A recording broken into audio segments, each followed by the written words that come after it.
मुंबईची लाईफलाईन आपली बेस्ट बस आता अक्षरशः व्हेंटिलेटरवर आहे. आगामी 2026-27 या आर्थिक वर्षात बेस्टला तब्बल 3000 कोटी रुपयांची तूट सहन करावी लागणार आहे. पण हा आकडा इतका कसा वाढला? 2025-26 मध्ये हा तोटा 2132 कोटी रुपये होता. तोच आता 3000 कोटींच्या घरात जातोय. परिस्थिती इतकी भीषण आहे की सध्या बेस्टला दर महिन्याला 240 कोटींचा फटका बसतोय. यापैकी 180 कोटींचा तोटा तर फक्त वाहतूक विभागाचा आहे. सोप्या भाषेत सांगायचं तर रोजच्या तिकीट विक्रीतून बस चालवण्याचा खर्चही निघत नाही. कुलाबा डेपोत किंवा दक्षिण मुंबईत प्रवाशांना वेळेवर बस का मिळत नाही?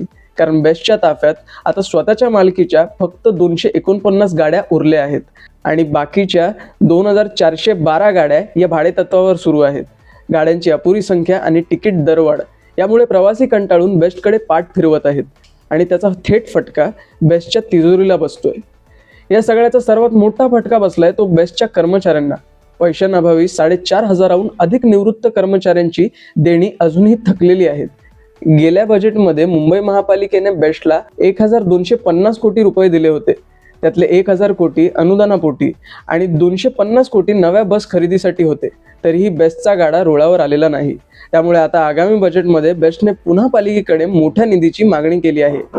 माजी बेस्ट समिती सदस्य सुनील गणाचार्य यांच्यामध्ये पालिकेने मदत करावीच, पण बेस्टने आता स्वतःच्या पायावर उभं राहिलं पाहिजे. कुलाबा डेपोसारख्या मोक्याच्या जागांचा विकास करणं, बसची संख्या तातडीने वाढवणं, जास्त मागणी असलेल्या मार्गांवर लक्ष देणं आणि जाहिरातीतून पैसे उभे करणं हे पर्याय आता लवकरात लवकर शोधावे लागतील. कुलाब्यापासून ते बोरिवलीपर्यंत धावणारी आपली लालपरी ही वाचवण्यासाठी आता कोणते कठोर निर्णय घ्यावे लागतील? एक मुंबईकर म्हणून तुम्हाला काय वाटतं? कमेंट्समध्ये नक्की सांगा. मी दीपेश पवार, कुलाबा न्यूज 24.